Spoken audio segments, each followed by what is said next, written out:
Chicken rice, one of our favorite Malaysian food, but it's just getting more and more expensive these days. Back in those days, I recall one plate of chicken rice was only 3 to 4 ringgit, but now it's at least 8 ringgit, sometimes even more. So what is happening and why is it so expensive? The main ingredient in chicken rice is chicken, duh. But do you know that getting the chicken onto your plate is a long process, from breeding to loading, transportation, slaughterhouse, more transportation. Then from there, the chicken rice uncle can do his thing. So why did the price increase? Let's focus on one aspect of this whole process, the breeding. You see, the most important thing about raising a chicken is the chicken feed, their food. Almost 80% of the cost of raising a chicken goes to the feed. The main ingredients for chicken feed are corn, wheat, and some sunflower oil. And here's the problem. Russia and Ukraine are one of the major producers of corn, wheat, and sunflower oil. With the war going on, there is a shortage of supply right now, leading to significant price increase in these commodities. On top of this, Malaysia doesn't make its own chicken feed, so we have to import it. That means we are paying in USD, and when you combine the ongoing war as well as the weakening of Malaysian ringgit to USD, you'll end up with a steep increase in cost of chicken feed. In turn, the cost of producing this chicken increase. That, you guys, is the prime example of inflation. The thing is, chicken is not only being used in chicken rice, but pretty much everything else. Well, it's the most common source of protein for most Malaysians, so an increase in chicken price will affect all of us. But the good news is this: our government has implemented some subsidies and ceiling price to maintain the price of raw chicken. As of June this year, the government has spent 720 million on subsidies to chicken breeders to ease their costs, and they've also set the ceiling price of chicken at 9 ringgit and 40 cents per kg. And although these two efforts were meant to ensure that there's no increase in chicken price, there are many places where chickens are being sold way above the ceiling price at 9 ringgit and 80 cents per kg to even 17 ringgit and 90 cents per kg. And over the years, the price of chicken, whether ceiling price or market price, has only been increasing steadily. Obviously, this also brought about a huge argument from both the rakyat and chicken producers. On one hand, the rakyat will have to pay much more in spite of the already excessive cost of living just to get their daily source of food. And on the other hand, chicken producers are claiming that they are in a profit-losing business, so it becomes a huge problem. Honestly, that deserves a whole video on its own. Let us know if you want that. Next thing is, although we have a structure to control the price of raw food, we don't have a structure to control the price of processed or cooked food. So when you eat out in restaurants, you are at the mercy of the business owner to set the price. So if your chicken rice uncle wanted to, he could set the price of a plate of chicken rice to 50 ringgit. That's why your chicken rice is so expensive. And you can see this happening everywhere, not just with chicken rice. Shops have been increasing their food prices to adjust to the current inflation and higher costs. I mean, it's hard for them not to increase their prices. They are business after all and just trying to make money. If they don't increase their prices, it's going to eat into their margin. And of course, we can't expect them to lose money just to take care of us, right? Despite that, in the midst of all this, we do see some business owners who are willing to bite the bullet to serve the public better. And that's why we're here in Kuala Kangsar. Wait, before I go on, you know how we make these financial literacy videos for free? Well, it's thanks to brands who are willing to support our video and channel. So bear with me for a quick one as we thank our sponsor for this video. StashAway, a robo-advisor that allows you to get more out of your savings. We have been telling people that in this current market environment, cash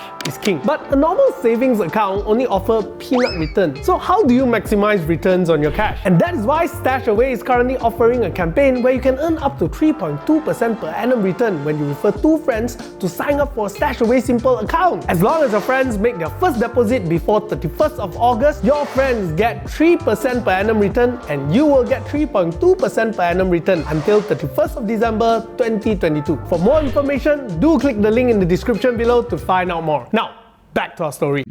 And that's why we're here in Kuala Kangsar. This shop has been selling chicken rice for 3 ringgit and 60 cents in the past 9 years. 现在因为全部东西都已经起得那么够力了，你有得赚吗？赚是有的赚的啦，说没有得赚就不要做这行了哇。现在的人都已经很辛苦了 ，economy 来讲的话，现在都很差了吧。说不好听，就很多人都没有得吃啊，穿也不好啊，什么这样就。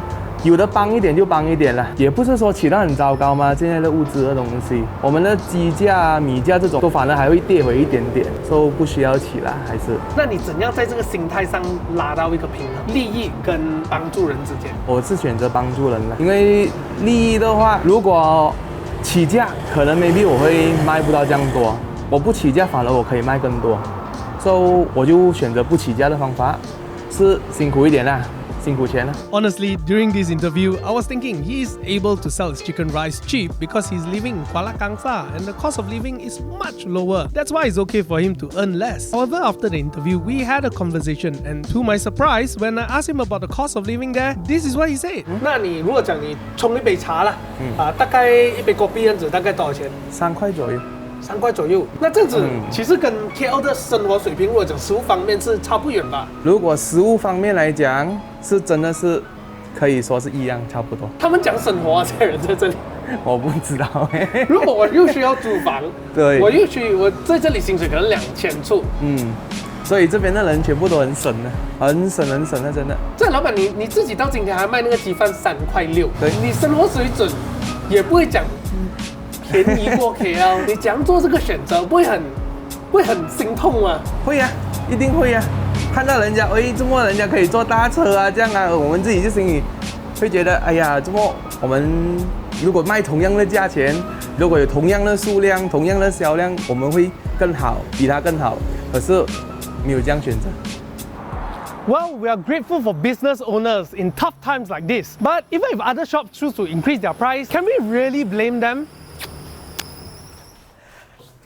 I recall in my interview with Mr. Tan, I asked him about his thoughts on the increasing food prices. He mentioned that when the costs increase, even just by a few ringgit, most hawkers would react by increasing their prices by 10 to 20%, leading to an exorbitant profit. But this ends up placing the burden on the consumers. For him, he would rather absorb that few ringgit cost. Besides, even with this price, he is able to make a decent profit, although it's not as handsome as other hawkers. You see, a hawker will always have two dilemmas in this juncture: prioritizing profit or price their food at an affordable price. If they prioritize their profit, then they may not attract as many customers, but at least it can ensure them some profit. But if they price their food at an affordable price, yes, they may get more traction, but their business may not be very profitable. Like I said before, people open businesses to make money. Personally, if I were in their shoes, I would be very tempted to increase my prices too. Think about it, this business is my sole source of income. It's my rice bowl. I have to protect it, man. Otherwise, how are my kids and my wife going to eat? So what do you guys think? Let's know in the comments below. And by the way, for those of you who are running a small business like selling local street food, nasi lemak, or running a burger ramly store, and your business has been affected badly by the economic downturn, there's something you can do to take advantage from the Budget 2022. I came across this scheme Pembiayaan Micro I Penjajah and Perniagaan Kecil